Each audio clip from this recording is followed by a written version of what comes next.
नमस्कार दोस्तों, शिक्षा सोपान के ऑनलाइन एजुकेशन प्लेटफॉर्म में आपका स्वागत है।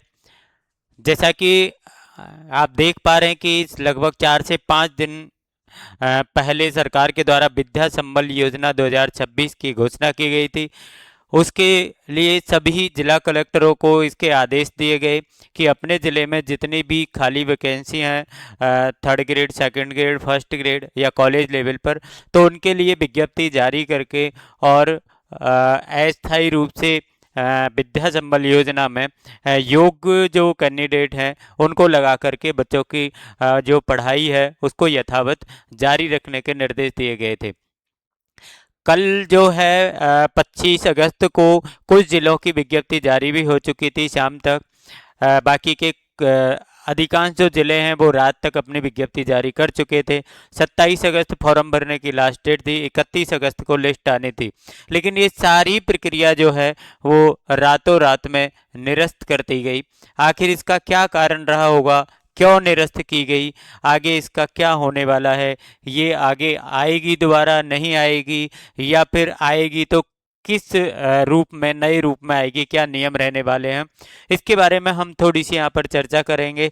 बाकी की अभी ये निरस्त हो गई है, लेकिन चिंता का विषय बिल्कुल नहीं है। आपको अपने जो डॉक्यूमेंट हैं वो बिल्कुल तैयार रखने हैं, और जहाँ भी स्कूल में आपने वैकेंसी देख रखी है उनको अपने नज़र में रखिए। आगे जो भी प्रोसेस आपको आए तो उसके हिसाब से आप लगभग तैयार रहें। और आगे भी आपको जो फॉर्म अप्लाई करने के लिए कम से कम 1 सप्ताह का समय दिया जाएगा। तो देखते हैं इसमें क्या आपको जो है जानकारी निकल के आ रही है। तो यहाँ पर लिखा गया कि जो हमारी विद्या संबल योजना है वो यहाँ पर कुछ जिलों में लिखा है, लेकिन ये सभी जिलों में अभी होल्ड कर दी गई है। इसको अभी सभी जिलों में क्या कर दिया गया है, होल्ड कर दिया गया है। और यहाँ पर कुछ जिलों में जारी आदेश वापस से बड़ा असमंजस। रिक्त पदों का निर्धारण अब साला दर्पण से नहीं होगा, किससे होगा, IFMS 3.0 से संभव। मतलब जो साला दर्पण से इनकी जो रिक्त पदों की गणना की गई थी वो अब नहीं होगी, IFMS 3.0 से अब इसको गणना किया जाएगा। एक सरप्लस वाले जो शिक्षक हैं उनको पोस्टिंग के बाद में रिक्त पद तय होंगे। सरप्लस वाले जो शिक्षक हैं उनको पोस्टिंग दी जाएगी, पहले नियुक्ति दी जाएगी, इसके बाद भी यदि पद जो खाली रहेंगे उनके लिए विद्या संबल योजना लागू की जाएगी। एक इसमें जोड़ा जाएगा पात्रता परीक्षा की शर्त जोड़ने पर भी मंथन। ठीक है ना। पात्रता परीक्षा मतलब, पात्रता परीक्षा का मतलब आप रीट, ठीक है ना, रीट के बारे में भी इसमें सोचा जाएगा, या रीट को रखा जाए या नहीं रखा जाए, रीट क्वालिफाइड स्टूडेंट होना चाहिए या नहीं होना चाहिए, तो इसके बारे में भी अभी मंथन होगा। एक पूरे राजस्थान में एक समान निर्देश और टाइम फ्रेम की तैयारी। पूरे राजस्थान, जो अभी डिस्ट्रिक्ट लेवल का जो अभी विज्ञप्ति आई थी, तो ये पूरे ऑल राजस्थान की एक ही विज्ञप्ति आएगी, एक ही दिशा निर्देश होंगे। और आवेदन जो है वो ऑनलाइन आवेदन प्रक्रिया पर भी विचार किया जा रहा है। आरक्षण के नियम भी होंगे साफ। नगर पालिका चुनावों के चलते ग्रामीण क्षेत्रों में भर्ती का विकल्प भी चर्चा में। नए नियमों के इंतजार में अभ्यर्थी, आखिर कब खुलेगा विद्या संबल का रास्ता। तो ये सारी चीज़ों के बारे में दोबारा से विचार किया जाएगा, और इसके बाद में आपको जो नए दिशा निर्देश हैं वो हो सकता है स्टेट लेवल पर आए, पूरे राज्य लेवल पर एक ही आए। कुछ बिंदु यहाँ पर और क्या दिए जो आपको अभी अभी बता दिए गए कि रिक्त पद पर साला दर्पण की रिक्तियों के अनुसार नहीं, अपितु IFMS 3.0 के बजट मद के अनुसार यहाँ पर रखा जाएगा। वर्तमान में सरप्लस शिक्षकों को पोस्टिंग के बाद रिक्त पदों का निर्धारण किया जाएगा।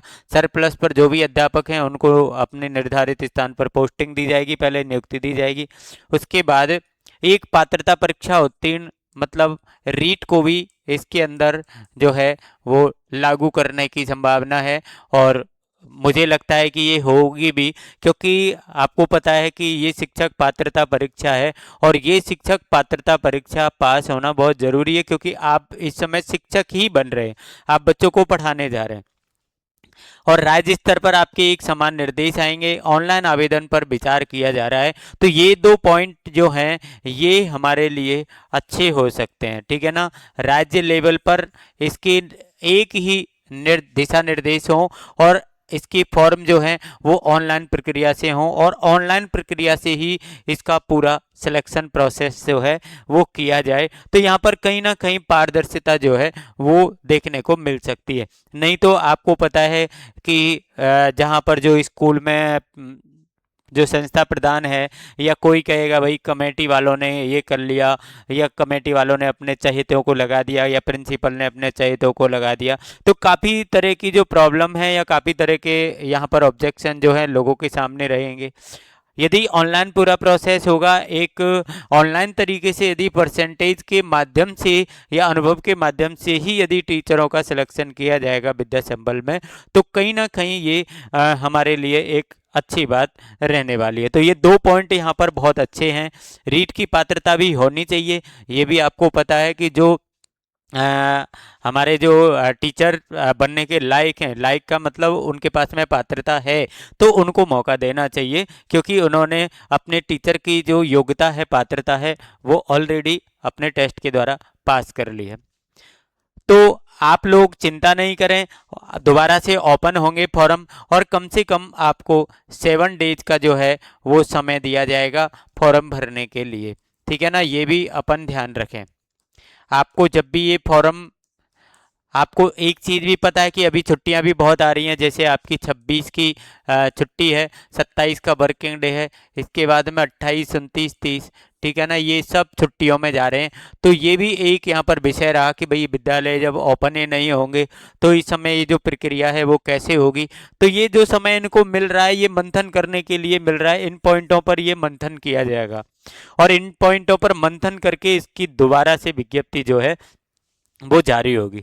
तो सभी के लिए हमारी सलाह यही है कि जो आपने तैयारी कर ली है, अपने डॉक्यूमेंट तैयार कर लिए हैं, या आपने फॉर्म भर के रखा है, या आपने जो अपनी पोस्ट हैं वो देख के रखी हैं कि कौन कौन सी जगह पर कहाँ कहाँ रिक्तियाँ हैं, तो ये सारी जानकारी आप अभी अपने पास रखें और तैयार रहें कि आपको जब भी नोटिफिकेशन आए तो 6-7 दिन 5 दिन जो भी समय आपको मिले, तो उस समय में आप अपना फॉर्म अप्लाई करें निर्धारित योग्यता के अनुसार। ठीक है, ये आपको जानकारी कैसी लगी आप कमेंट करके बताएं जी। एंड कोई और डाउट आपको है तो उसके बारे में भी आप हमें कमेंट सेक्शन में बता सकते हैं। Thank you for your support and best of luck for your bright future. Thank you.